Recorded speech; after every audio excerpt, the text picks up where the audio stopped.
Selamat sore Ibu-ibu sekalian. Senang bisa berkumpul kembali bersama-sama. Walaupun kita berpisah tempat yang berjauhan, ada yang di Bekasi, ada yang di Kelapa Gading, ada di Rawamangun, bahkan di Jember. Tapi kita bersukacita karena Tuhan selalu tetap menyertai kita diberikan kesehatan, kita bisa berkumpul bersama untuk bersekutu bersama. Kita akan mulai pujian kita, satu lagu yang mengingatkan kita bagaimana kita bisa merasakan sukacita karena Tuhan sendiri yang sudah menebus kita dengan darahnya yang harganya sangat-sangat mahal bagi Dia.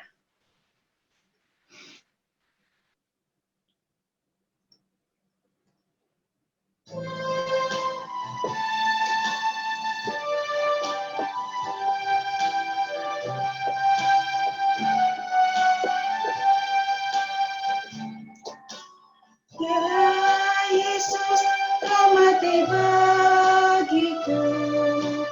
Ya Tuhan, selamatkan jiwaku.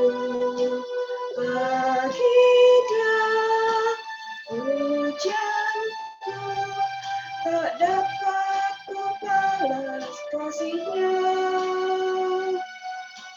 Ya angkatku jadi anaknya, beri damai di dalam hidupku. Bagi Dia sembahku, hanya Dia segalanya bagiku. Ya Yesus, selamat bagiku. Ya Tuhan, selamatkan jiwaku. Bagi Dia pujianku, tak dapat ku balas kasih-Nya. Ya angkatku jadi anaknya, beri damai di dalam hidupku. Bagi Dia sembahku, hanya Dia segalanya bagiku. Bagi Dia segala pujian, hormat serta syukur kekal selamanya. Bagi Dia segala pujian, hormat serta syukur selama-lamanya.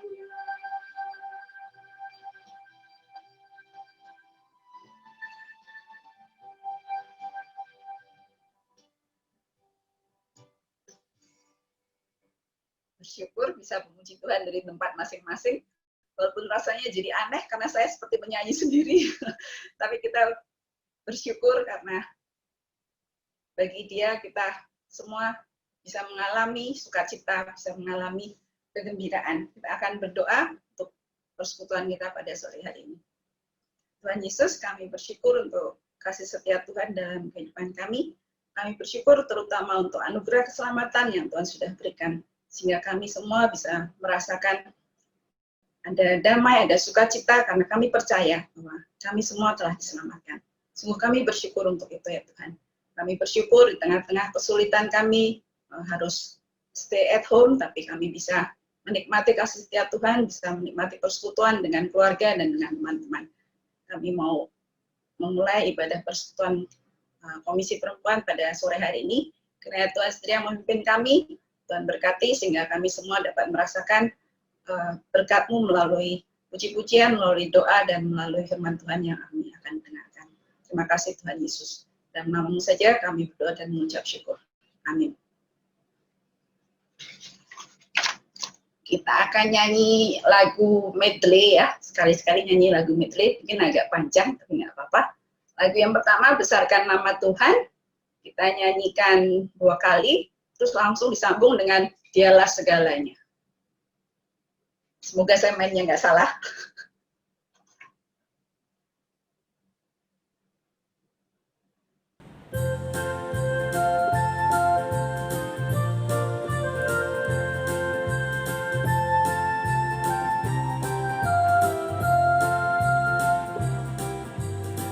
Besarkan nama Tuhan, pujilah Dia.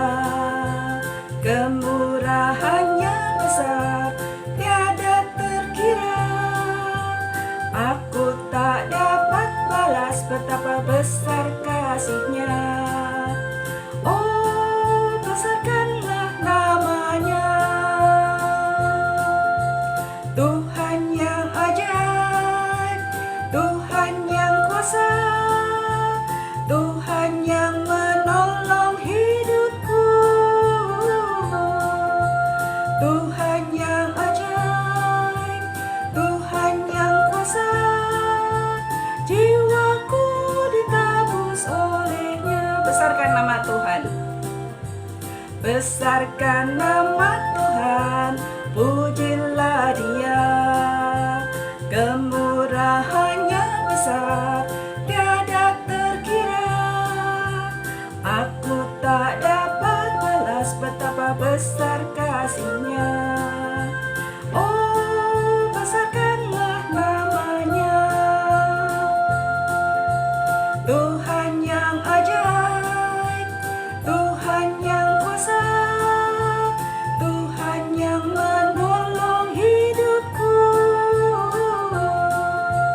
Tuhan yang ajaib, Tuhan yang kuasa, jiwaku ditebus oleh-Nya. Dialah segalanya, dialah segalanya, Dia bagiku. Dialah segalanya, besar kecil, korbankan diri-Nya dan selamatkanku. Dialah segalanya, Dia bagiku. Dialah segalanya, Dia bagiku. Dialah segalanya, besar kecil, korbankan diri-Nya dan selamatkanku. Dialah segalanya, Dia bagiku. Seperti air madu dari batu karang, dicicil air madu yang manis. Oh, lihatlah, Tuhan itu baik. Dicicil air madu yang manis. Dialah segalanya, Dia bagiku. Dialah segalanya, besar kecil, korbankan diri-Nya dan selamatkanku. Dialah segalanya, Dia bagiku. Seperti air madu dari batu karang, dicicil air madu yang manis. Oh, lihatlah, Tuhan itu baik. Dicicil air madu yang manis. Mungkin Niko bisa mau memperkenalkan diri, mungkin Bu Wanda belum kenal. Silahkan Niko. Ya, selamat sore Ibu-Ibu yang terkasih. Salam kenal, saya Niko. Nama panjangnya Nikolas Evan Setiawan, tapi Ibu-Ibu bisa panggil saya Niko. Saya usia 23 tahun, kelahiran 97, dan dari hari Senin tanggal 21 ya kalau nggak salah, saya mulai bergabung di GKMI Pengharapan, dan akan melayani bersama-sama Ibu-Ibu sekalian juga. Itu aja mungkin ya Bu ya? Atau ada apa lagi mungkin? Makasih Niko untuk perkenalannya. Kita menunggu sampai kapan bisa berjumpa secara langsung. Berikutnya kita akan masuk dalam sesi kesaksian. Ibu yang akan memberikan kesaksian supaya mempersiapkan diri. Kita akan satu pujian Allah peduli. Jadi walaupun kita mengalami kesulitan, tapi kita percaya bahwa Tuhan sendiri yang selalu menyertai kita. Banyak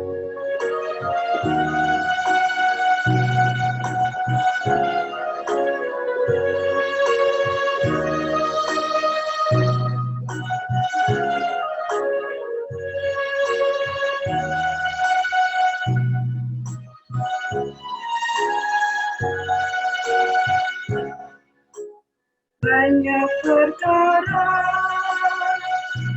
yang tak dapat ku mengerti. Mengapakah harus terjadi di dalam kehidupan ini? Satu perkara yang ku simpan dalam hati, tiada satu pun yang terjadi tanpa Allah peduli. Allah mengerti. Allah mengerti, Allah peduli segala persoalan yang kita hadapi, tak akan pernah dibiarkannya ku bertumbuh sendiri. Allah mengerti. Banyak perkara. Banyak perkara yang tak dapat ku mengerti. Mengapakah harus terjadi di dalam kehidupan ini? Satu perkara yang ku simpan dalam hati, tiada satu pun kan terjadi tanpa Allah peduli. Allah mengerti, Allah peduli segala persoalan yang kita hadapi, tak akan pernah dibiarkannya ku bertumbuh sendiri. Sebab Allah mengerti, sebab Allah mengerti.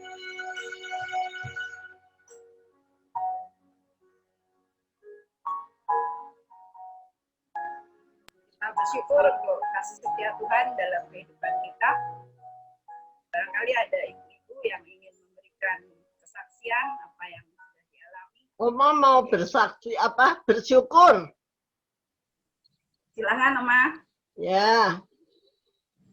Sebelum lupa, saya bertanya-tanya terus kenapa kalau pujian kok bisa kedengaran suaranya banyakan gitu ya? Padahal semua di-unmute kan? Siapa? Pujiannya.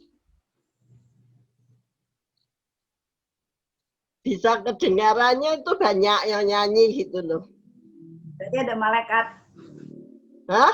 Banyak malaikat ikut menyanyi. Ya udah itu nggak apa-apa lah ya. Saya mau bersyukur. Penyakit saya itu kan memang nggak bisa terus sembuh. Kalau ditanya ibu-ibu ya udah baik. Tapi sebetulnya itu sering timbul. Datang lagi gitu. Karena Ibu Vera aja 16 kali di terapi.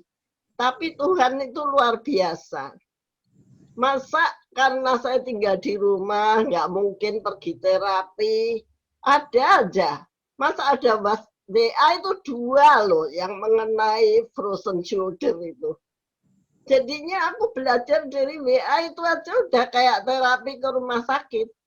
Kalau aku enggak terapi sakit, padahal aku enggak minum obat sama sekali. Tapi aku jaga stamina, minum vitamin yang agak lengkap. ada vitamin dan mineral gitu ya. Jadi aku minta tolong waktu itu dibeliinnya ya, memang agak mahal vitamin itu, tapi demi menjaga kesehatan ya, karena kan menghindari rumah sakit namanya.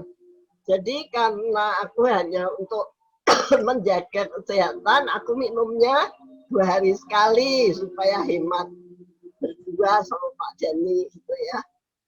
Saya bersyukur luar biasa karena kesehatan dijamin dari vitamin, dari buah-buah, minum jus tomat, minum jus jambu merah gitu ya. Dan buahnya nggak pernah berhenti sama sayur. Jadi udah nggak minum untuk menghilang rasa sakit. Tapi terapi sendiri terus dari BA itu dikasih contoh, dijelasin lagi. Karena nggak mungkin untuk datang terapi, loh itu kan aneh toh. Jadinya kok kebutuhanku itu ada gitu loh di WA itu. Terus diajari. Tapi malah dokter Liana bilang, kamu udah dapat dari aku itu cukup banyak. Yang belum dapat itu yang kamu lakukan gitu. Nanti malah terlalu capek gitu. Jadi aku nurut aja. Jadi terapinya itu yang belum diajarin sama dokter Liana, aku dapat dari WA itu. Jadi luar biasa, nggak usah pergi, bisa terapi sendiri sesuai waktuku yang bisa gitu loh. Luar biasa kan? Puji Tuhan untuk itu. Jadi aku lumayan gitu sekarang latihan sendiri. Gitu. Ya Bu Wanda, bersyukur itu saja. Terima kasih. Puji Tuhan, semoga semakin dipulihkan, nggak kambuh-kambuh lagi. Ada yang lain yang ingin bersaksi?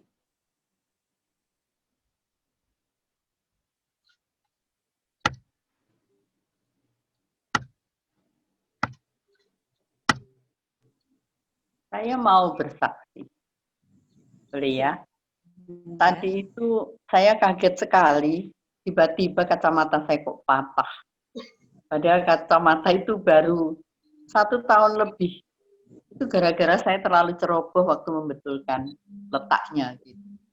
Terus karena kacamata itu penting ya, kalau nggak pakai kacamata tuh betul-betul bureng, saya nggak bisa baca. Akhirnya saya pergi ke toko kacamata. Nah sebelumnya kan tentu kacamata itu harus saya pakai juga. Saya ke toko kacamata mau beli kacamata gitu. Nah terus saya beli ini suruhan office boy RT sini untuk membelikan glue, apa itu super glue itu, super glue. Terus saya lem-lem sendiri begitu, lumayan bisa sampai ke toko, nggak jatuh ya kacanya. Nah sampai di toko dia periksa, Bu, ini bisa kok kami betulkan katanya gitu, betulkan sama apa petugasnya itu. Ya saya silahkan Ibu duduk atau lihat-lihat. Saya lihat-lihat, saya cobain kacamata satu-satu. Harganya mahal, tapi kok nggak ada yang keren gitu ya. Kalau apa beli frame itu kan kalau nggak cocok sama muka itu ya piye gitu ya. Nah terus akhirnya nggak ada yang bisa saya beli, tapi apa petugas tadi itu membetulkannya tuh serius banget. Terus setelah selesai, sudah nih Bu, berapa biayanya? Free Bu, free katanya gitu.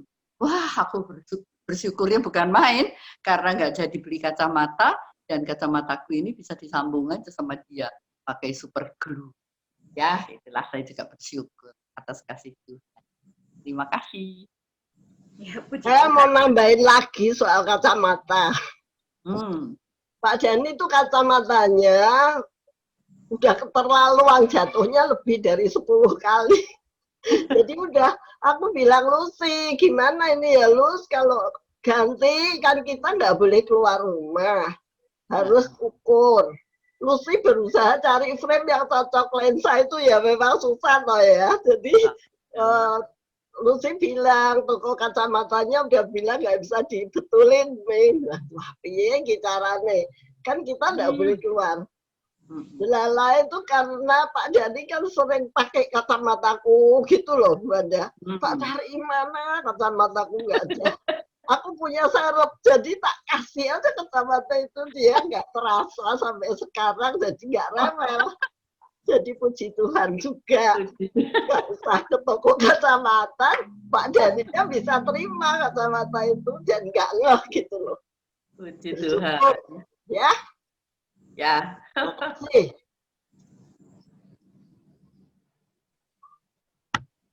Ada yang lain? Saya juga mau bersyukur ya, Tasya yang sudah selesai kuliahnya. Sebenarnya tahun lalu kan dia sempat mengalami visanya tidak bisa diperpanjang, ditolak perpanjangannya, jadi balik ke Indonesia. Itu saya udah mikir, udah deh, sekolah kalau nggak selesai, pindah aja gitu kan. Tapi kalau pindah kan harus mengulang lagi, soalnya beda sekali gitu ya, apalagi bahasa Korea sana. Lalu udah diterima di universitas di Kanada, semua udah dilalui prosesnya, tinggal ngurus visa, terus bayar gitu kan. Lalu saya masih ada pikir-pikir gini ya, mau ngurus visa gitu, tapi ya udah siapin aja deh semuanya yang diperlukan, bahan-bahannya, fotokopi ini, fotokopi itu gitu ya. Udah tinggal kira-kira minggu depan deh saya mau ke itu ke kedutaan. Tahu-tahu si Tasya dapat apa, Kakao Talk, dapat SMS, ditanyakan bagaimana ini mau balik atau enggak ke Korea. Karena memang sebenarnya waktu dia ditolak visanya itu kan udah bayar untuk 1 semester gitu kan. Terus saya tanya lagi, ini tinggal berapa lama lagi selesainya? Soalnya kayaknya kok setiap sampai sana udah selesai, terus udah akhir semester dibilang lagi, oh ini masih belum, harus ambil yang ini gitu kan. Nanti ambil ini ternyata bilang lagi masih kurang, perlu yang lain. Jadi kok nggak selesai gitu, kayaknya ngambilnya sedikit-sedikit gitu. Jadi saya tanya, ini pastinya gimana sih Tasya? Saya bilang gitu kan. Terserah dia mau pindah Kanada nerusin kuliah di sana atau mau balik lagi ke Korea. Dia bilang gini, ya sayang sih Mam, tinggal setahun katanya gitu kan. Kan orangnya juga bilang katanya tinggal setahun. Ya udahlah, terserahlah. Saya merasa bahwa Tuhan sendiri yang sudah memberikan jalan, jadinya pada waktu yang tepat gitu ya, dia memberikan petunjuk gitu. Ini total ada SMS, padahal kita udah nggak mengharapkan kabar dari sana lagi gitu, karena udah beberapa bulan nggak ada berita.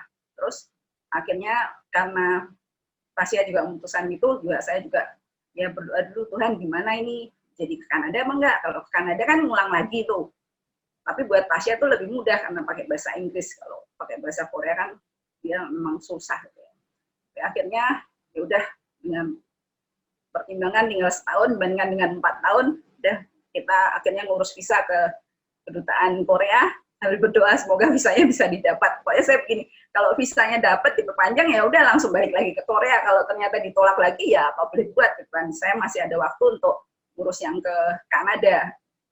Nah, ternyata puji Tuhan visanya diterima, bahkan dapat jatahnya 2 tahun padahal butuhnya cuma setahun waktu itu ya. Nah, terus sudah selesai ya, pergi Korea dan sekarang bisa pulang, sudah selesai.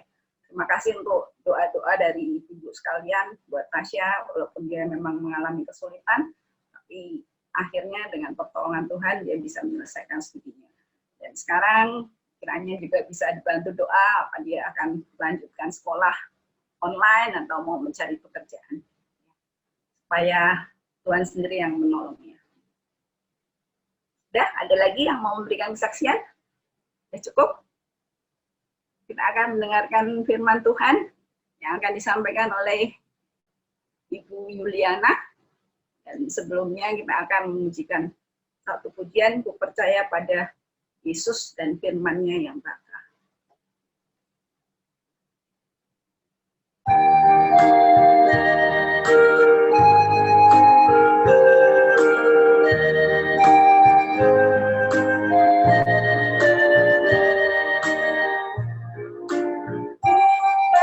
Percaya pada Yesus dan firman-Nya yang bakal, ku bersandarkan janjinya, turut sabda yang mulia. Yesus, Yesus, ku percaya selamanya setia.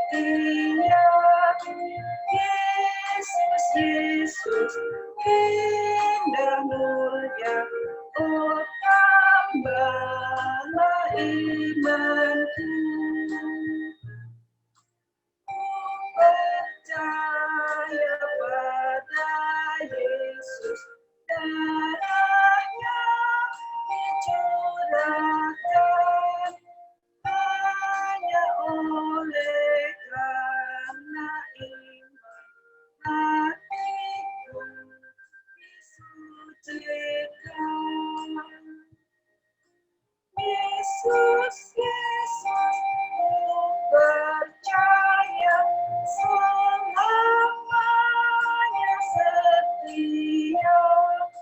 Yesus, Yesus, indah mulia, oh tambahlah imanku. Percaya pada Yesus, rela sangkar diriku hanya mendapatkan Yesus, bahagialah hidupku.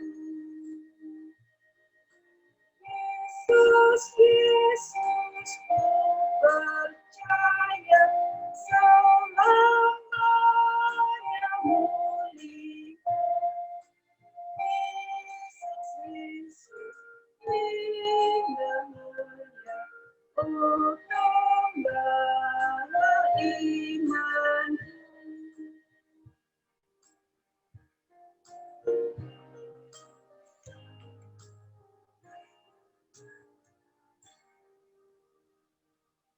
Silakan Yuli menyampaikan firman Tuhan.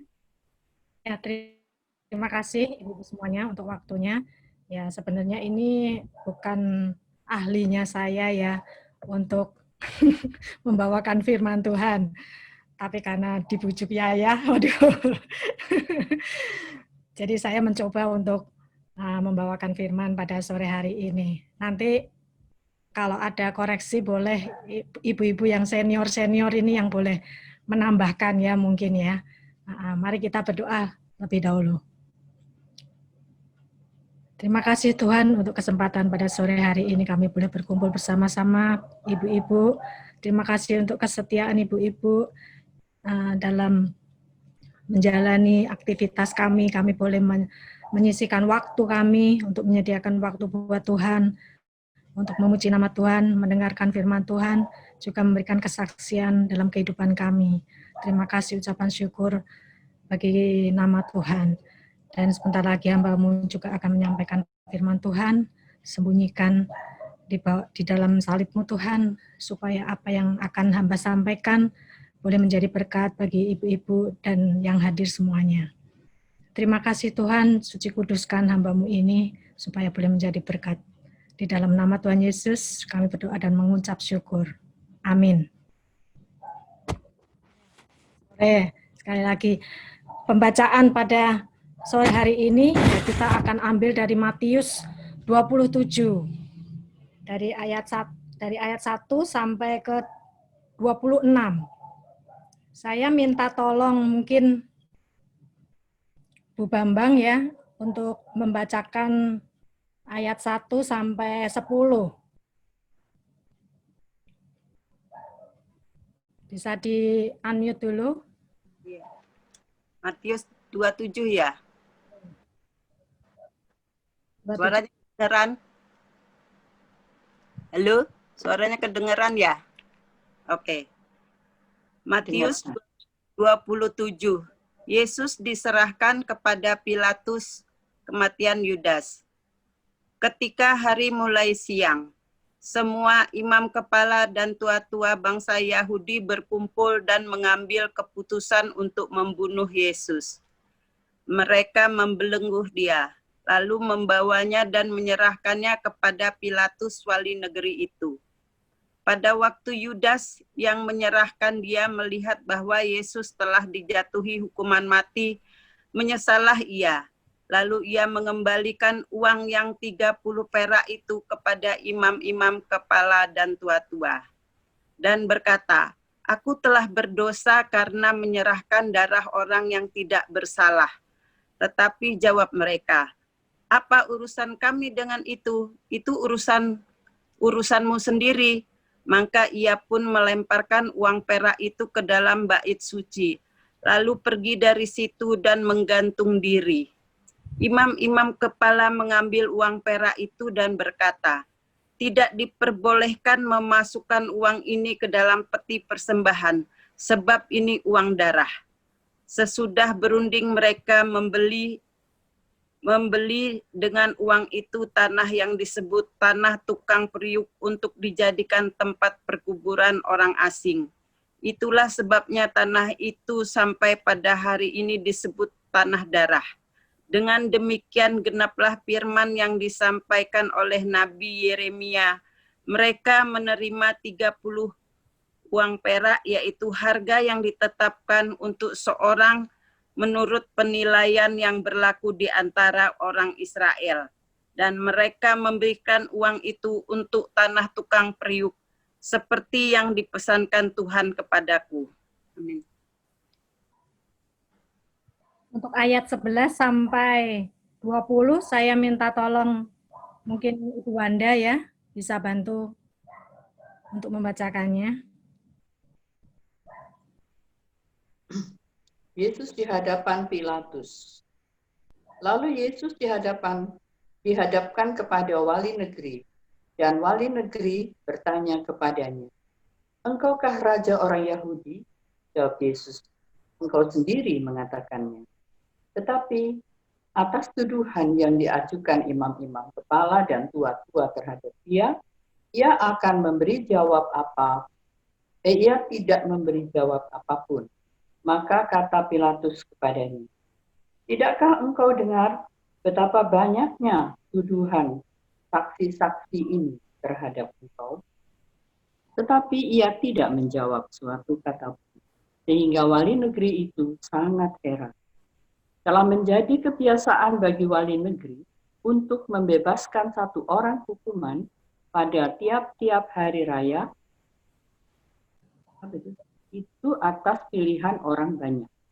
Dan pada waktu itu, ada dalam penjara seorang yang terkenal kejahatannya yang bernama Yesus Barabas. Karena mereka sudah berkumpul di sana, Pilatus berkata kepada mereka, siapa yang kamu kehendaki kubebaskan bagi? Yesus Barabas atau Yesus yang disebut Kristus? Ia memang mengetahui bahwa mereka telah menyerahkan Yesus karena dengki. Ketika Pilatus sedang duduk di kursi pengadilan, istrinya mengirim pesan kepadanya, jangan engkau mencampuri perkara orang benar. Karena dia aku sangat menderita dalam mimpi. Tetapi oleh hasutan imam-imam kepala dan tua-tua, orang banyak bertekad untuk meminta supaya Barabas dibebaskan dan Yesus dihukum mati. Wali negeri menjawab dan berkata kepada mereka, siapa di antara kedua orang itu yang kamu kehendaki kubebaskan bagi? Kata mereka, Barabas. Kata Pilatus kepada mereka, jika begitu, apakah yang harus kuperbuat dengan Yesus yang disebut Kristus?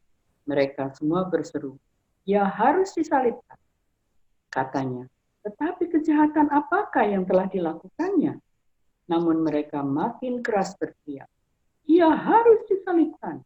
Ketika Pilatus melihat bahwa segala usaha akan sia-sia, malah sudah mulai timbul kekacauan, ia mengambil air dan membasuh tangannya di hadapan orang banyak dan berkata, aku tidak bersalah terhadap darah orang ini. Itu urusan kamu sendiri. Dan seluruh rakyat itu menjawab, biarlah darahnya ditanggungkan atas kami dan atas anak-anak kami. Lalu ia membebaskan Barabas bagi mereka. Tetapi Yesus disesahnya, lalu diserahkannya untuk disiksa. Ya, terima kasih Bu Wanda dan Bu Bambang. Ya, perikop ini adalah kelanjutan kisah yang sudah diceritakan juga disampaikan oleh Ibu Priscilla 2 minggu yang lalu, Kamis ya. Jadi ini mungkin bertahap untuk menuju ke nanti ya selanjutnya dalam penyaliban Tuhan. Nah, tema yang diberikan ya kepada saya yaitu tentang mimpi istri Pontius Pilatus ya. Jadi dari Matius 27 ayat 19 ya. Ketika Pilatus sedang duduk di kursi pengadilan, istrinya mengirim pesan kepadanya, "Jangan engkau mencampuri perkara orang benar itu, sebab karena dia aku sangat menderita dalam mimpi tadi malam." Ya. Tentu kita semua sudah sering mendengar kisah ini ya, berkali-kali, bahkan berulang-ulang ya. Perikop ini menceritakan kisah tentang Tuhan Yesus sebelum disalibkan, sebelum Paskah, Jumat Agung. Kisah ini memang sering kita dengar ya. Sebelum berlanjut saya akan menceritakan sedikit tentang Pontius Pilatus dulu ya. Pontius Pilatus adalah seorang gubernur kelima dari provinsi Yudea Romawi ya, menjabat tahun ke-26 sampai ke-36 Masehi. Pada zaman Kaisar Julius Tiberius, menggantikan Gubernur Valentino Brutus. Dialah yang mewakili pemerintah Romawi di Yerusalem untuk mengadili Yesus Kristus yang ditangkap di Taman Getsemani waktu itu. Ya.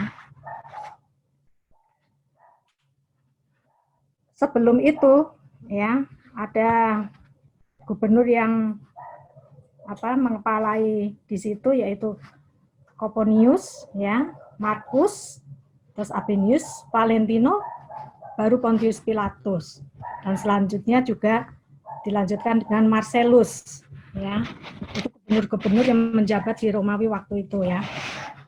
Terlepas dari kebenarannya di Alkitab, ya, sedikit yang diketahui tentang Pontius Pilatus ini, ya, nama Pontius Pilatus ini sebenarnya tidak didengar, ya. Di dalam kitab-kitab atau resi-resi yang di catatan-catatan ini nggak ada gitu. Kayaknya kurang terkenal gitu ya. Tapi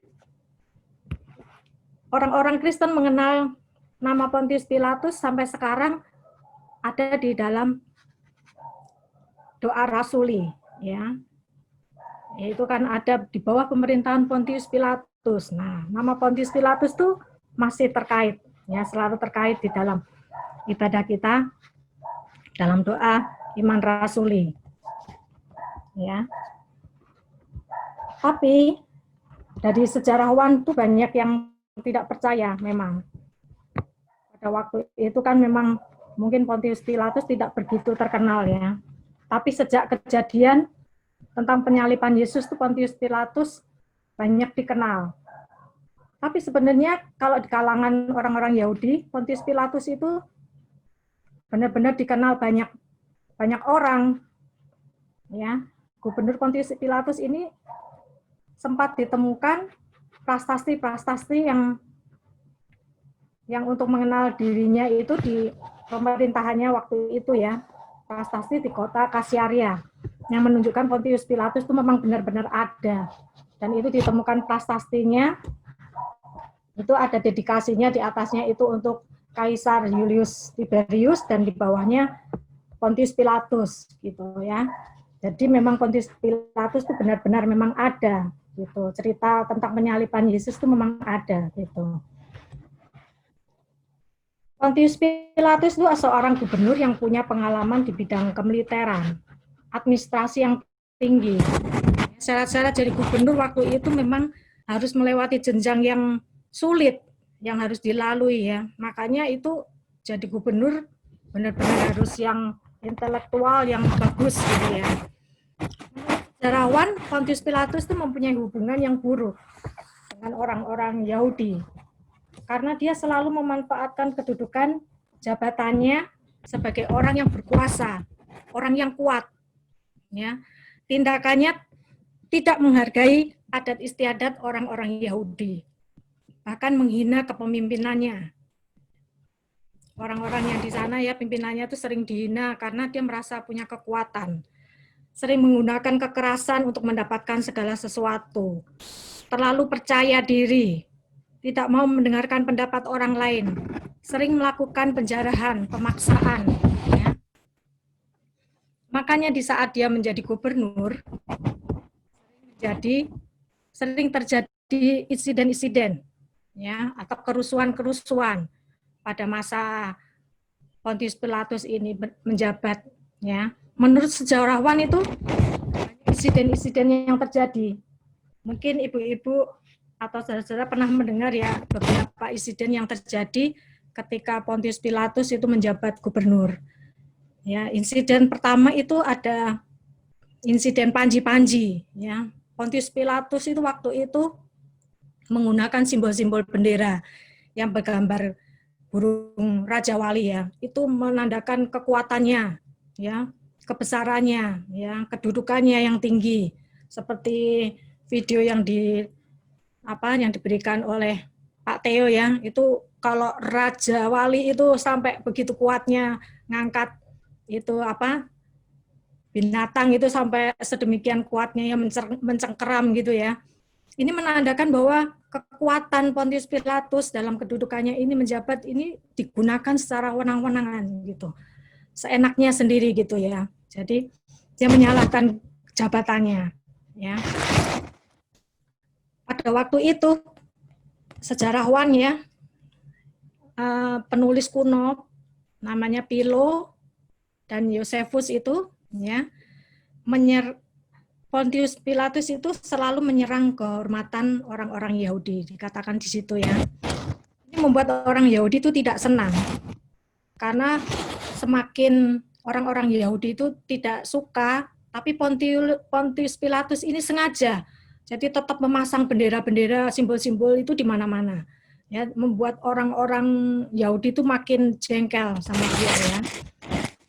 Makin benci gitu. Karena simbol-simbol itu merupakan pelanggaran peraturan keagamaan. Dan seolah-olah menjadi pemujaan dan penyembahan-penyembahan. Pontius Pilatus tidak peduli ya. Untuk apa yang di orang-orang Yahudi itu merasa marah ya biarin aja gitu. Semakin marah, semakin dia itu tetap masang-masang simbol-simbol di jalanan, di perempatan jalan gitu ya. Jadi itu akhirnya membuat Pontius Pilatus itu jadi dibenci oleh orang-orang Yahudi. Ya. Terus yang kedua adalah insiden pembangunan saluran air. Ya. Pembangunan saluran air di wilayah Yerusalem, proses pembuatannya pun juga membuat orang-orang Yahudi itu sangat tersiksa ya. Penggunaannya pembuatannya air ini ya seperti waduk gitu ya mungkin ya, sering menggunakan kekerasan, menjarah dan mengambil paksa harta orang-orang Yahudi. Sehingga banyak orang yang dibunuh juga jika menentang ya. Jadi hartanya tuh dipungutin gitu ya untuk pembangunan, beli ini beli itu gitu. Mungkin untuk pembangunan itu jadi seperti kayak kerja rodi juga gitu. Jadi menggunakan uang-uang bendahara, perbendaharaan bait Allah juga. Jadi ini membuat insiden-insiden yang tidak menyukakan hati orang-orang Yahudi gitu ya. Kemudian insiden yang ketiga yaitu insiden Galilea. Orang-orang Galilea ini beribadah di bait Allah, tidak tahu gimana bentrok dengan orang-orang Pontius Pilatus. Akhirnya terjadi pembunuhan orang-orang Galilea di halaman bait Allah. Ya, kisah ini yang ketiga ini ada di Alkitab. Bisa dilihat di Alkitab ya. Kita akan baca Lukas 13 ayat 1 coba. Kita baca minta tolong Ibu Rita mungkin ya. Lukas 13 ayat 1. Kisah ini itu menggambarkan bahwa banyak orang yang sudah bekerja di situ ya, darahnya yang dibantai itu dipersembahkan untuk korban-korban, dicampur dengan korban orang dan binatang untuk persembahan kepada Tuhan. Minta tolong Bu Rita, Lukas 13 ayat 1. Ya, Lukas 13 ayat 1, dosa dan penderitaan. Pada waktu itu datanglah kepada Yesus beberapa orang membawa kabar tentang orang-orang Galilea yang darahnya dicampurkan Pilatus dengan darah korban yang mereka persembahkan. Terima kasih Bu Rita. Nah, itu berarti insiden ini memang pernah ada gitu ya. Terus insiden yang keempat, yaitu insiden Samaria. Ya, pada masa itu orang-orang Yahudi sudah beribadah terpisah dengan orang-orang Samaria. Orang-orang Yahudi itu di Yerusalem, di Bukit Sion, ya, beribadah di gunung Sion, sedangkan orang-orang Samaria di Nablus, di bukit atau di gunung Gerisim ya. Gunung-gunung itu sangat indah sebenarnya ya. Nah, ini terjadi perselisihan karena orang-orang Samaria ya berselisih dengan orang-orang Yahudi. Dan ini dikarenakan orang-orang Samaria itu berusaha mendaki gunung Gerisim itu untuk mencari kotak-kotak persembahan yang sepertinya dulu mungkin kedengarannya persembahan kotak-kotak persembahan yang dibawa Musa itu ya, seperti 10 perintah Allah atau gimana itu dikuburkan di gunung itu. Makanya dicari karena dengar itu dikubur, makanya orang-orang Samaria itu mendaki gunung itu untuk dicari, untuk mendapatkan sesuatu itu benar enggak, ada kebenaran firman Allah gitu. Terus akhirnya Pontius Pilatus ini enggak suka gitu. Akhirnya terjadi juga insiden dan orang-orang yang di situ tuh akhirnya dibantai ya. Jadi banyak peristiwa-peristiwa itu yang membuat kedudukannya sebagai gubernur ya sedikit terguncang. Ya. Sampai akhirnya dengan kejadian-kejadian insiden ini Pontius Pilatus itu ditarik kembali ke Roma, digantikan oleh Marcellus di Yudea ya.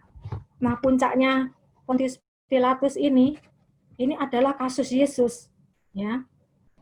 Di Alkitab itu bisa dilihat kisah-kisah Yesus ada di Matius, Lukas, Markus ya, Yohanes, kisah para rasul.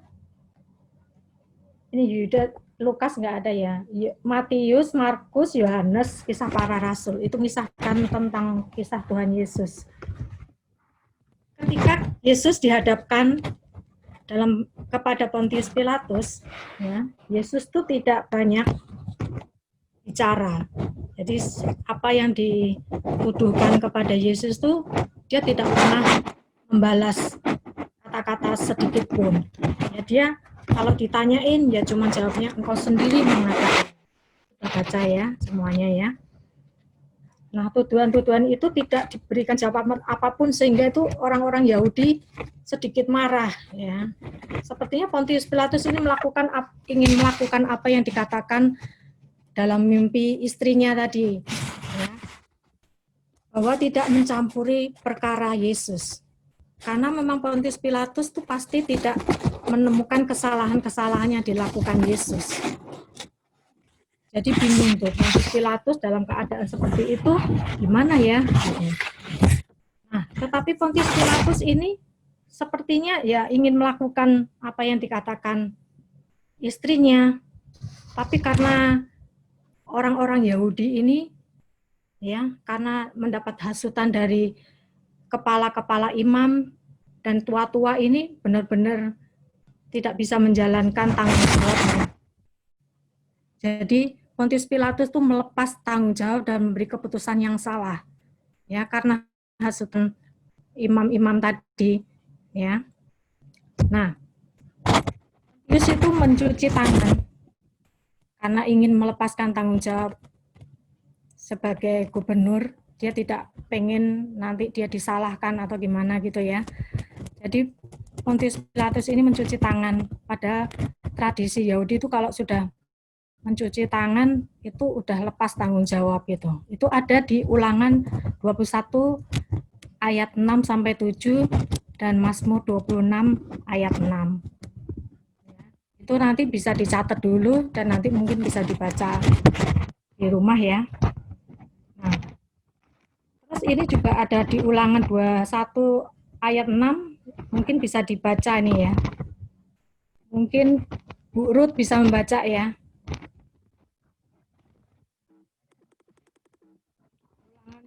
Ulangan 21 ayat 6. Ulangan 21. Ulangan 21 ayat 6. Ini tentang pembasuhan tangan. Jadi seperti orang yang tradisi di sana itu kalau udah mencuci tangan itu udah hilang tanggung jawab gitu. Ulangan 21. Ayat 21. Demikian. 21 ayat 6. Ulangan 21 ayat 6. Ulangan 21 ayat 6. Dan semua tua-tua dari kota yang paling dekat dengan tempat orang terbunuh itu haruslah membasuh tangannya di atas lembu muda yang batang lehernya dipatahkan di lembah itu. Dan yang ketujuh juga deh sekalian. Dan mereka harus memberi pernyataan dengan mengatakan, tangan kami tidak mencurahkan darah ini, dan mata kami tidak melihatnya. Ya. Untuk Mazmur 26 ayat 6, saya minta Bu Priscila, Bu Indra mungkin bisa bacain ya.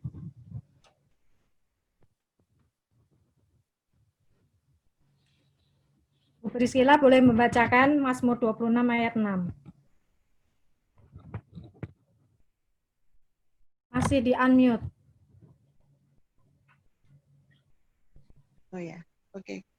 Mazmur 26 ayat 6, aku membasuh tanganku tanda tak bersalah, lalu berjalan mengelilingi mezbahmu ya Tuhan. Ya, terima kasih. Pontius Pilatus ini ingin menyenangkan hati orang, makanya dia itu sampai mencuci tangan, melepaskan tanggung jawabnya. Ya, ketika harus menyerahkan Yesus untuk disalibkan. Dia mau jadi orang yang netral tanpa mau melibatkan dirinya pada vonis Yesus. Nah, ini tanggung jawab Pontius Pilatus itu dilepaskan. Tadi ya, kita sudah baca sama-sama ya. Setelah disiksa, orang banyak akan merasa kasihan tuh Yesus tidak disalibkan. Pontius Pilatus itu pengen ya setelah Yesus itu disesah, berpikiran bahwa Yesus itu nanti tidak bakal disalibkan. Karena kalau disalibkan itu kan sebenarnya bukan hukum yang ada di Yahudi ya, itu hukuman Romawi. Jadi dia merasa pengen tidak ya istrinya itu pengen dikabulkan apa yang pengen ini sama istrinya, tapi dia nggak bisa. Jadi pengennya dia mencoba memvonis Yesus disesah dulu deh. Nanti coba kalau disesah, kalau kelihatan orang menderita gitu kan orang-orang kasihan. Ternyata hukuman salib itu penyalipan tetap terjadi. Jadi ya Pontius Pilatus akhirnya Yesus seperti itu. Ya. Pontius Pilatus ketika menghadapi keputusan merasa dilema. Ketika satu dengan orang-orang Yahudi, ya, yang tadi kita sudah pernah dengar insiden-insiden yang sudah terjadi itu membuat kedudukan Pontius Pilatus itu benar-benar tidak aman, istilahnya yang takut nanti dibenci sama orang. Terus yang kedua itu perkataan yang sudah didengar kalau Yesus itu adalah Raja Anak Allah. Kalau Yesus sudah tahu Raja Allah, Raja Anak Allah, itu berarti terdengar menyaingi kekaisaran. Jadi di sana itu merasa dia hanya fokusnya ke satu raja. Kalau ada yang raja lain, berarti ada saingannya gitu. Jadi tidak mau. Nah, yang kedua adalah ketakutan kepada Herodes yang akan memberhentikan jabatannya. Karena sering terjadi insiden-insiden yang tadi ya, pada kerusuhan pada masanya. Dia menjabat jadi gubernur itu nanti takut diberhentikan. Padahal setelah kejadian Yesus ini, dia akhirnya kan dibalikin ke Roma ya. Jadi dia takut. Dan yang terakhir tuh pesan istrinya. Pesan istrinya itu kalau perikop ini dibahas ya, mimpi istrinya itu bukan mimpi biasa. Ya. Seperti kita kalau bermimpi itu sepertinya itu kita membayangkan kalau kita bermimpi setiap hari itu sudah ada kejadian-kejadian yang mengingatkan kita tuh takut. Ya, kengerian yang mungkin terjadi dalam keseharian kita pikirkan terus sehingga menjadi mimpi. Nah, itu yang membuat istrinya itu berkata bahwa aku sangat menderita dalam mimpiku tadi malam. Jadi sampai dia menyampaikan pesan itu kepada Pontius Pilatus. Sebenarnya mimpi buruk ini didefinisikan sebagai mimpi yang menghasilkan respon emosi negatif yang kuat ya. Nah, ini mungkin sudah mendengar percakapan penangkapan Yesus.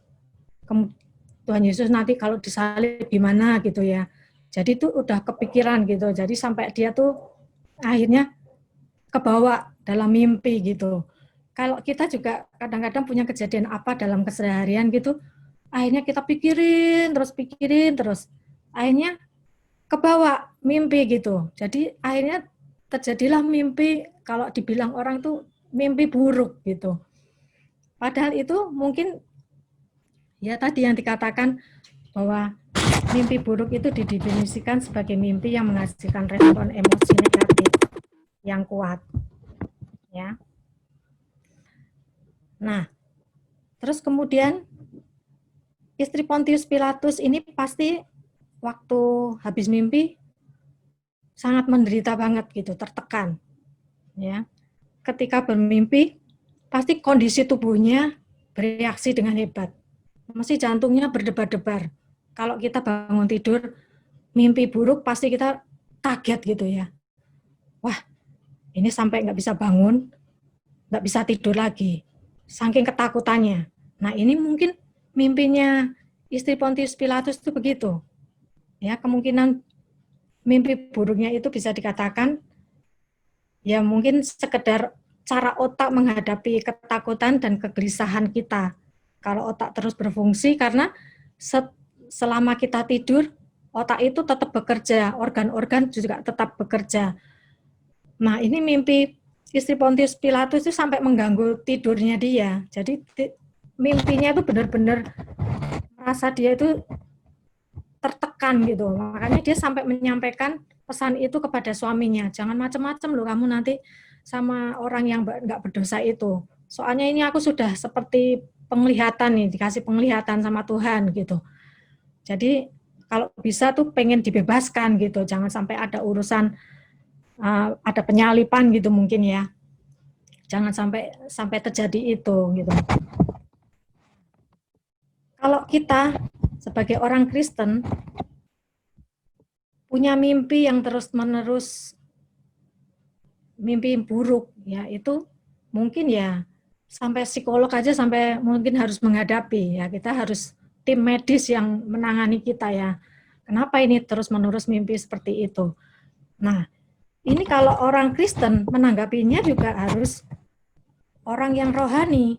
Jadi kalau kita sebelum tidur ya kita berdoa. Nah, berdoa yang benar itu menjadi cara efektif untuk menenangkan pikiran dan hati.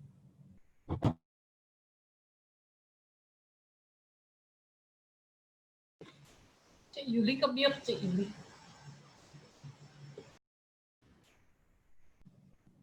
Jadi kalau orang Kristen ya, kalau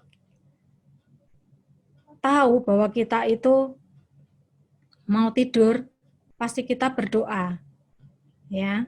Kalau doa yang benar itu menjadi cara efektif untuk menenangkan pikiran dan hati.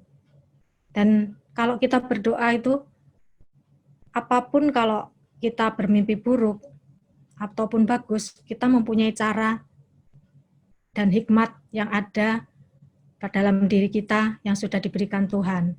Jadi kita tidak meresponinya dengan aduh ini kok aku kayaknya Tuhan apa menegur, atau Tuhan ini ngasih mimpi buruk ke saya atau gimana gitu ya. Nah, tidak ada keraguan bahwa mimpi buruk itu sangat mengganggu. Tapi ya mungkin ada makna rohaninya juga. Ya. Seperti yang disebutkan dalam Alkitab ya, Allah itu juga kadang-kadang menggunakan mimpi untuk berkomunikasi dengan nabi-nabinya, juga orang lain juga, ya.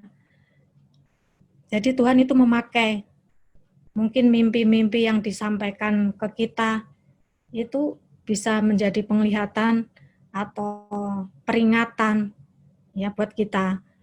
Nah, itu pada zaman dahulu Tuhan menyampaikan maksudnya juga bisa dari mimpi-mimpi. Seperti dulu Yusuf ya, Yusufnya Maria, itu juga dari mimpi Tuhan kasih tahu ya, nanti kamu harus lewat sini, ini nanti Maria mau hamil gini-gini, ya ceritanya kita udah tahu. Nah itu juga, terus Abimelek juga dalam Kejadian 20 ya, boleh dicatat nih ya, pasal-pasalnya ada banyak nih. Abimelek di Kejadian 20 ayat 3. Terus Yakub juga ketika menyampaikan tangga yang sampai ke langit itu ya, itu juga disampaikan dalam mimpinya. Yusuf ya yang bersama saudara-saudara juga dari mimpi-mimpi itu semuanya. Penafsirannya mimpi Firaun juga ya, itu melalui mimpi penyampaiannya. Salomo di 1 Raja-Raja, Nebukadnezar juga di pasal 2 ya, Raja-Raja 2. Si Pontius Pilatus tadi juga dari mimpi juga ya. Terus Laban ketika melarang mengatai Yakub ya, sepatah kata pun tuh melalui mimpi juga dikasih tahu. Juru minum kerajaan ya, cerita pada Yusuf itu ya. Terus juru roti juga itu melalui mimpi-mimpi semuanya. Terus Gedeon juga di Hakim-Hakim 7 juga melalui mimpi. Nah, mimpi-mimpi ini apakah semuanya mimpi buruk? Enggak juga. Tapi ini semuanya bisa menjadi pesan, bisa menjadi penafsiran, bisa jadi peringatan. Ya. Seperti yang terjadi pada kita juga. Ini semuanya bisa Tuhan sampaikan kepada kita. Mungkin antara mimpi sama dalam hati kecil kita berkata itu hampir mirip juga ya. Waduh ini apa mimpi ini benar enggak gitu. Apa nanti ini. Jadi penafsiran gitu kita perlu hikmat dari Tuhan juga. Jangan sampai nanti kita keliru, wah itu mimpinya maksudnya apa, jadi jangan sampai kita jadi salah ya menafsirkannya.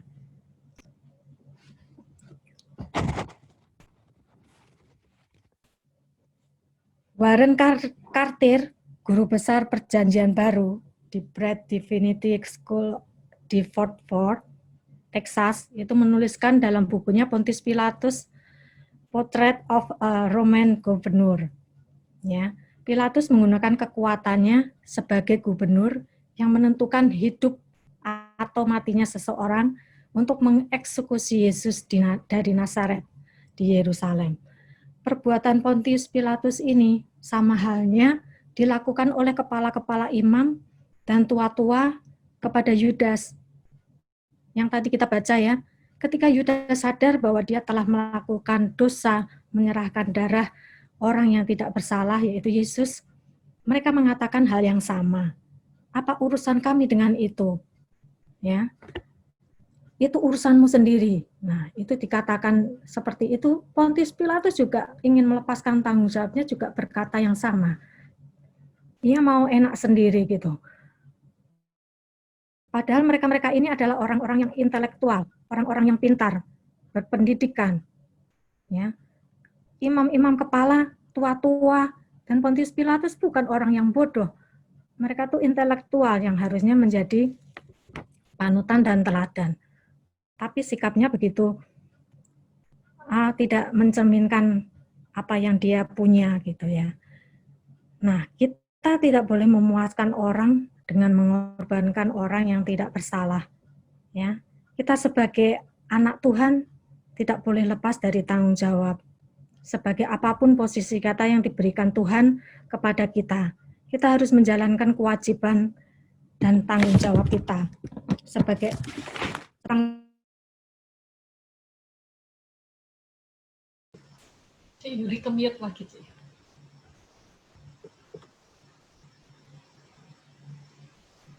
Otomatis ke-mute sendiri ya. Kita sebagai orang tuakah, atau sebagai anakkah, atau sebagai karyawankah? Ya. Orang tua bertanggung jawab memenuhi kebutuhan anak-anak, mendidik, membesarkan dengan kasih. Jangan sudah berani bikin anak, tapi menelantarkan, ya, menelantarkan, tidak mendidik dengan baik, bisa memukul, bisa menyiksa. Nah, ini kan ada tuh orang-orang yang di luar sana tuh seperti itu melakukannya ya, tidak punya tanggung jawab. Kita tidak boleh menghasut dan juga tidak boleh dihasut. Ini akan berakibat tidak baik. Contohnya, kita pernah mendengar kisah yang tentang orang yang dibakar di masjid itu ya. Itu padahal mereka orang itu pengennya berbuat baik, ini ingin membetulin itu ya, sound system ya. Tapi karena hasutan orang banyak ya, akhirnya terjadi pembakaran orang itu. Padahal orang itu kan pengennya berbuat baik, tapi bisa karena hasutan bisa menjadi kejahatan yang seperti itu, luar biasa ya. Jadi kita tidak boleh menghasut dan dihasut yang akan mengakibatkan hal-hal yang tidak baik. Ya, kerusuhan bisa terjadi akibat dari provokasi atau hasutan orang-orang yang tidak bertanggung jawab. Hasutan itu akan menciptakan kebencian, iri, dendam, timbul kejahatan. Contohnya ini pernah terjadi sama saya juga. Jadi saya waktu itu, anak-anak masih kecil ya, saya itu mengendarai mobil. Jadi ketika saya akan menyeberang di perempatan jalan, itu mobil-mobil yang di sebelah sisi saya kiri itu dari arah yang kiri mau ke kanan di perempatan itu udah berhenti. Tapi ternyata ada sepeda motor yang tiba-tiba jatuh. Akhirnya sampai dia geser motornya itu sampai ke mobil saya, berhenti di situ ya, nabrak mobil saya. Nah, itu orang-orang itu menghasutnya luar biasa, padahal mereka itu belum tentu tahu kejadiannya, tapi hasutannya itu membuat kejahatan. Jadi ketika itu saya mengatakan bahwa Mas ini kan jatuh dari sana. Jadi Mas itu bisa berhenti karena ada mobil saya.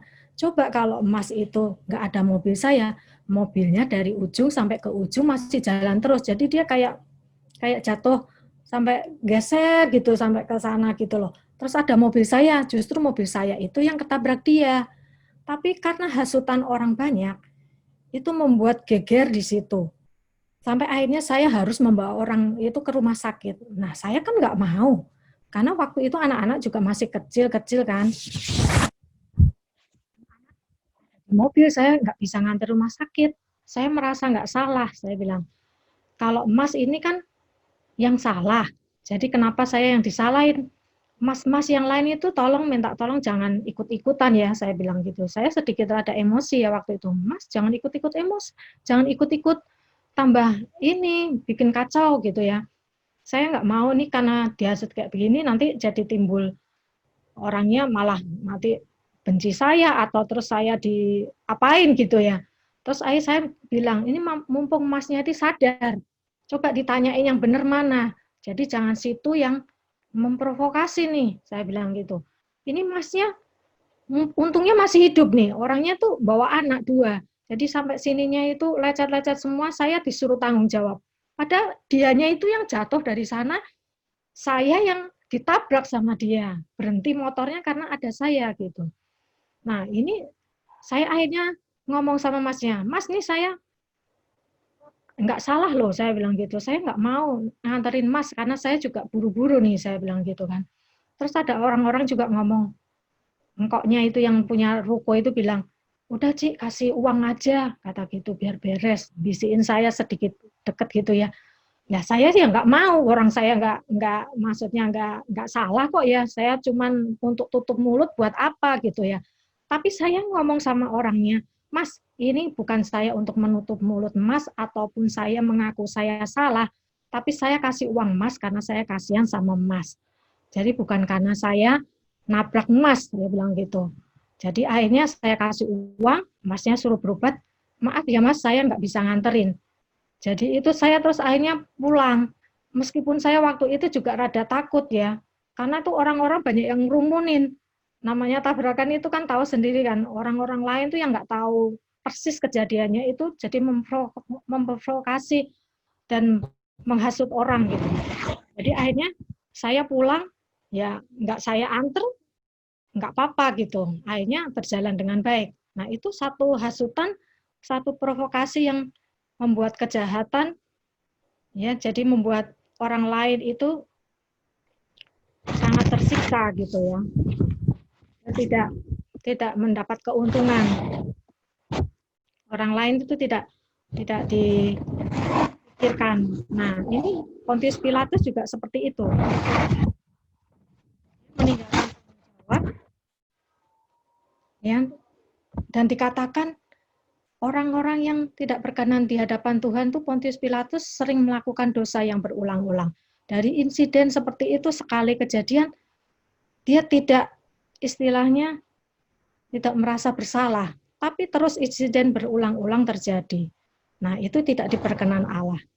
Nah, sepertinya Tuhan itu meskipun Pontius Pilatus seperti itu ya, Tuhan tetap memakai Pontius Pilatus sebagai wujud penggenapan penyelamatan Allah untuk manusia dari dosa.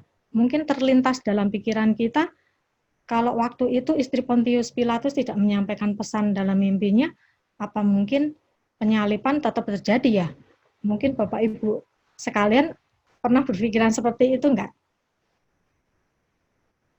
Kalau bagi saya, ya ini antara mimpinya istrinya Pontius Pilatus sih, saya nggak berpikiran seperti itu. Saya sih memikirnya, ya Tuhan selalu punya rencana yang baik untuk penggenapan karya penyelamatan Allah kepada manusia atas dosa-dosanya.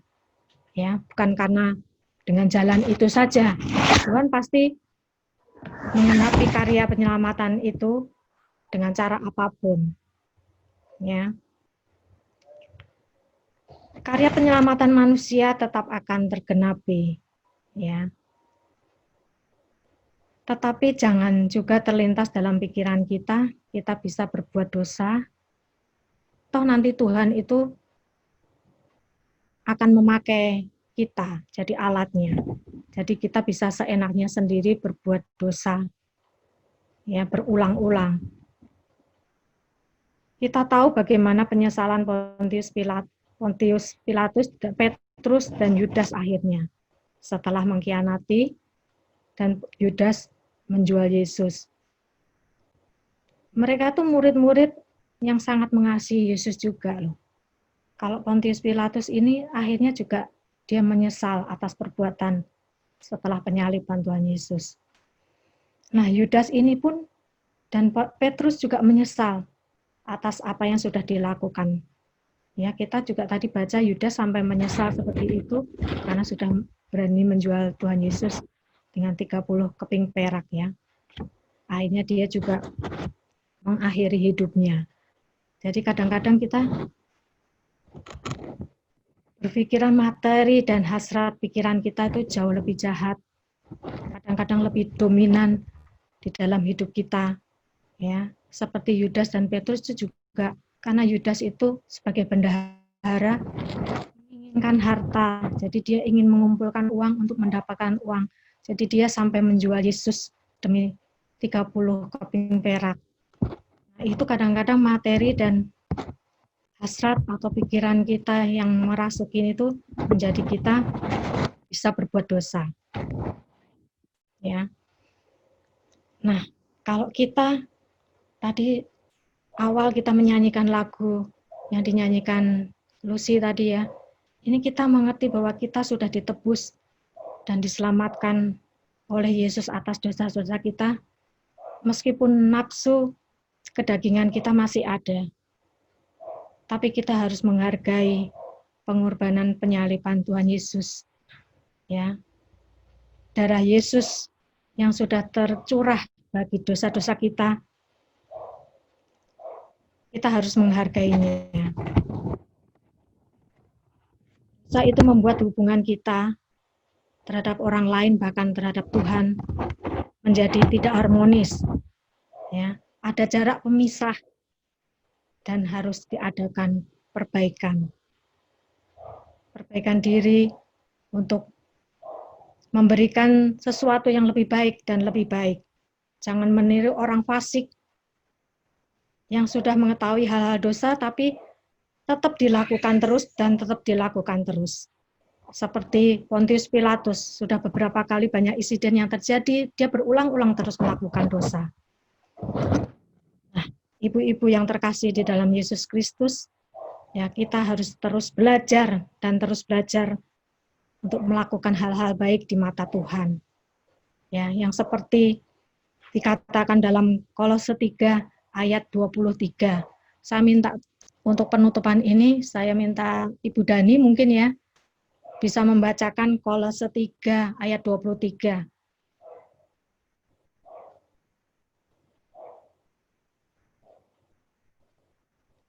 Minta tolong di unmute.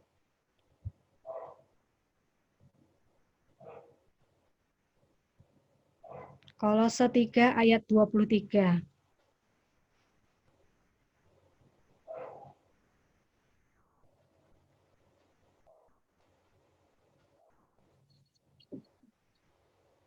Apapun juga yang kamu perbuat, perbuatlah dengan segenap hatimu seperti untuk Tuhan dan bukan untuk manusia.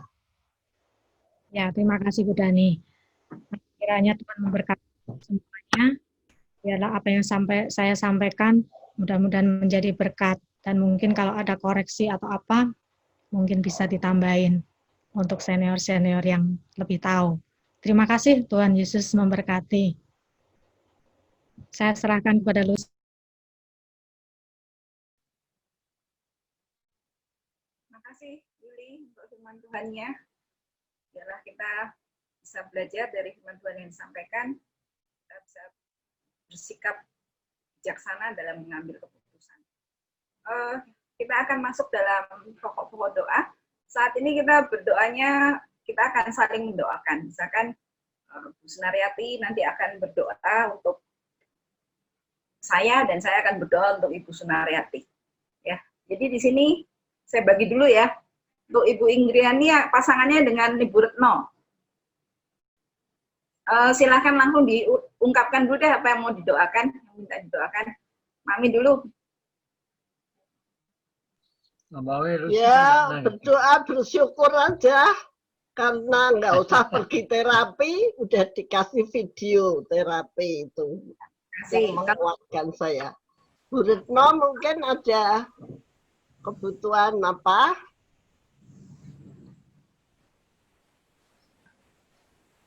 Bu Retno? Saya minta doakan apa ya, tetap anak-anak yang masih gunakan brace. Ya, ya. Terus kalau itu. Ya. Lanjut Ibu Wanda dan Ibu Yuli. Ibu Wanda mau doakan apa? Wanda masih ada apa udah nggak ada? Keluar ya. Keluar ya? Ya. Kalau gitu, kenapa? Keluar ya? Yuli sama Nicholas ya? Nicholas mau minta doakan apa? Ini tantenya cantik yang mau mendoakan. Kalau saya minta tolong bantu doakan untuk ini aja sih, Bu, untuk anak-anak youth supaya mereka terus punya kerinduan untuk bisa terus bersekutu gitu ya. Jadi bukan cuma mama-mamanya aja yang terus semangat bersekutu, tapi anak-anak youth juga punya semangat baik dalam Komsel ataupun KYTB begitu. Terus juga tolong bantu doakan buat keadaan Jakarta sendiri ya, supaya bisa cepat pulih. Tuhan juga berikan hikmat bagi setiap warga masyarakat Jakarta juga, gitu, supaya bisa cepat inilah turun ininya grafik untuk orang-orang yang positif juga gitu. Untuk pokok doa itu aja mungkin Bu, tolong bantu doakan. Terima kasih. Yuli silakan. Ya, saya minta tolong didoakan ya, mudah-mudahan saya tetap jadi berkat bagi orang banyak dan ditambah-tambahkan hikmat dari Tuhan ya. Uji. Ya, terima kasih. Bu Bambang dengan Yaya. Bu Bambang apa? Saya doakan untuk Brenda ya, dia sudah mencari tempat gitu kemana-mana, tapi saat ini belum ada yang mau nerima gitu loh. Mereka belum berani buka karena PSBB. Tapi ada yang bisa buka, tapi tempatnya jauh banget kayak di Cinere gitu-gitu loh. Jadi dianya juga bingung gitu. Jadi beberapa hari ini dia terus berkeliling mencari tempat jangan terlalu jauh, tapi bisa buka. Dan kalau buka itu orangnya dengan syarat-syaratnya banyak banget, paling 20 orang dia minta gitu aja. Ya, makasih. Ya. Saya minta didoakan. Ini apa namanya? Ya, Jason ini lagi urus ID di Belgia, semoga lancar. Juga visanya juga mau habis, semoga ya lancar perpanjangan di sana. Selanjutnya Ibu Rita dengan Bu Erni. Silakan Bu Rita. Iya, Bu Erni, saya minta didoakan untuk jemaat GKMI Pengharapan yang saat ini mungkin ekonominya lagi susah. Gitu. Kiranya Tuhan memberikan hikmat yang lebih buat mereka dapat memperoleh penghasilan yang lebih baik. Bisa mencukupi. Erni masih di mute. Erni masih di mute. Oh iya, iya Bu Ita. Saya mengucap syukur untuk pemeliharaan Tuhan selama ini. Tuhan masih terus memberkati saya dan keluarga, dan untuk kesehatan dan semuanya terima kasih untuk itu. Terus ya sekarang untuk Seba mencari kerja gitu mudah-mudahan ini kemarin sudah menjalani tes di BCA dan lolos, tinggal wawancara tanggal 6.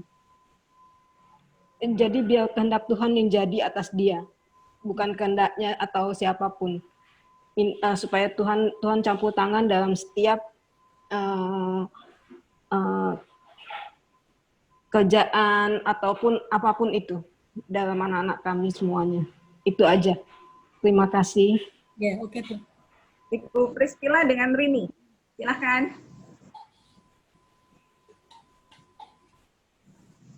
Saya dulu atau Mbak Rini dulu?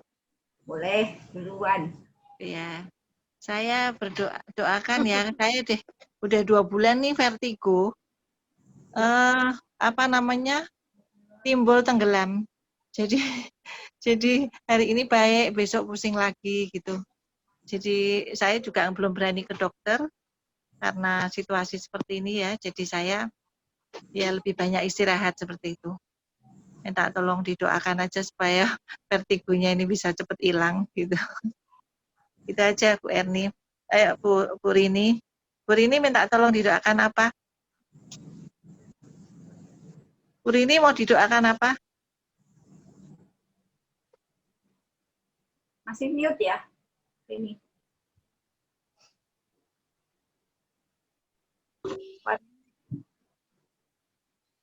Halo?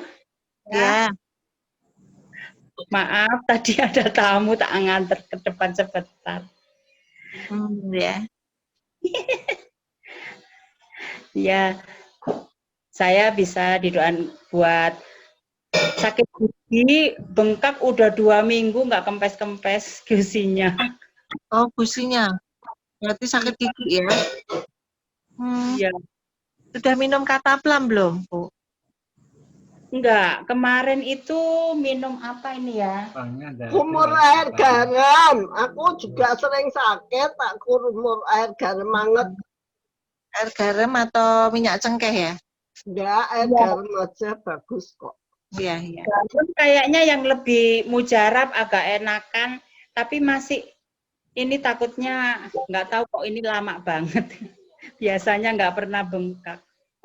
Ya, mungkin ada infeksi ya, infeksi gusi. Mau ke puskesmas juga takut. Iya, sama Bu Rini. Iya, Ya. jadi Tadi saya minta didoakan ini ya vertigonya supaya cepat sembuh. iya Bu. Saling mendoakan.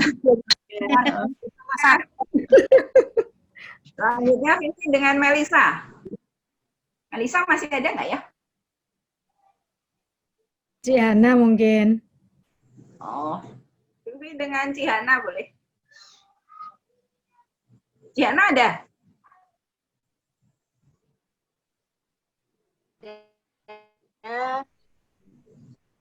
Hana ada, tapi internetnya kok lagi naik turun. Ya, kok doanya aja, Cik. Doa untuk Tata aja. Oke. Saya Vivi sama mau siapa? Vivi, sama Vivi.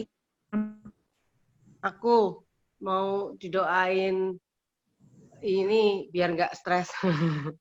Jadi suka drop pikirannya. Soalnya gini kan jadi pikiran jadi gitulah. Iya.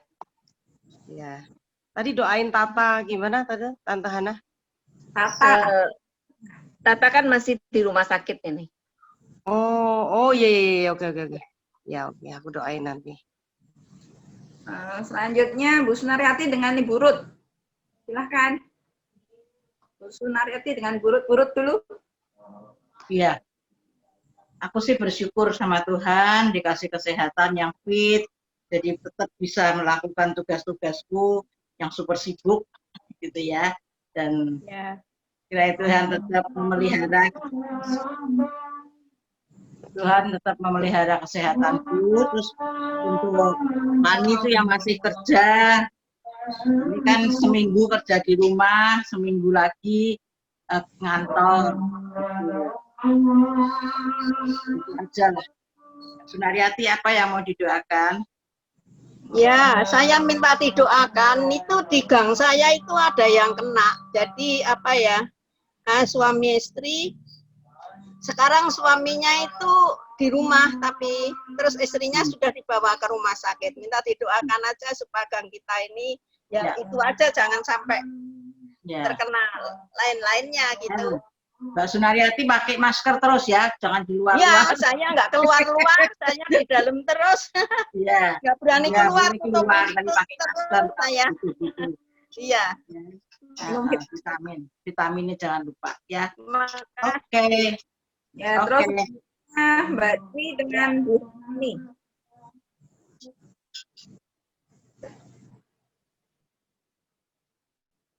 Bu Nani masih ada nggak? Nggak ada.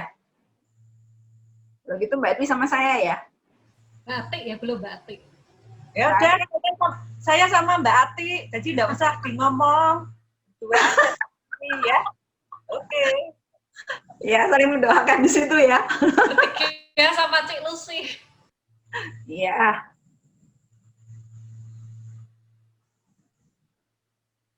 Saya minta didoakan untuk Tiffany. Udah 2 kali kamu sakit di perut sebelah bawah. Kemarin udah USG.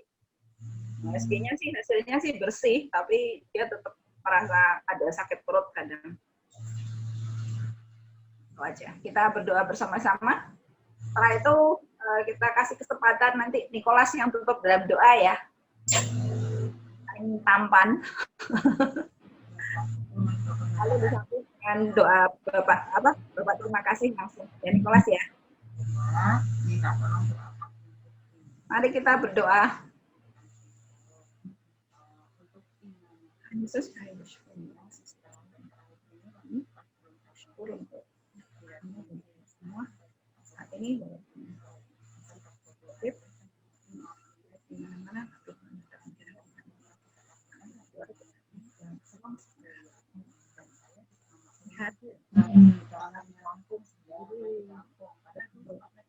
untuk memahami jiwa yang sehat dan bisa baca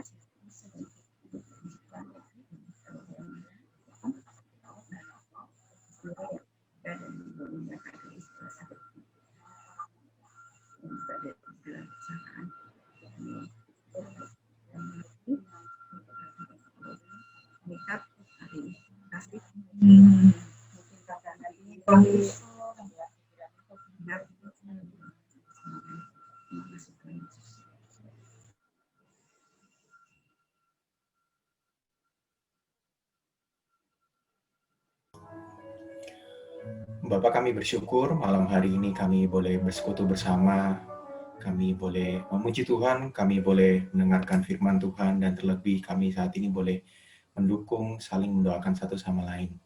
Terima kasih Tuhan untuk berkat, untuk kesetiaan-Mu dalam kehidupan kami. Dan kami rindu di tengah kondisi yang sedang sulit ini, Tuhan juga boleh terus memberikan kami kekuatan, terus memberikan kami semangat untuk hidup, dan terlebih kami juga boleh hidup dengan Tuhan pakai juga menjadi berkat bagi setiap orang-orang lain. Tolonglah lindungi setiap keluarga kami, Tuhan. Jauhkan dari segala macam bahaya, dari segala macam juga penyakit termasuk dari COVID-19 ini. Kami yakin Tuhan akan menjaga dan melindungi setiap kami. Tuhan juga yang akan terus pimpin kehidupan setiap kami. Dan tolonglah kami untuk taat, untuk terus setia kepada Tuhan juga. Terima kasih Bapa, kami mau serahkan setiap kami yang hadir saat ini dalam tangan-Mu. Kiranya Tuhan yang boleh pimpin setiap kami. Di dalam nama-Mu kami sudah berdoa. Amin. Terima kasih.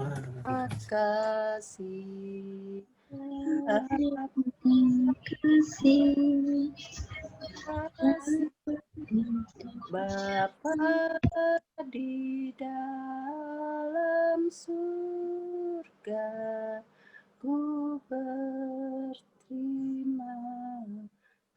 kasih. Amin. Amin.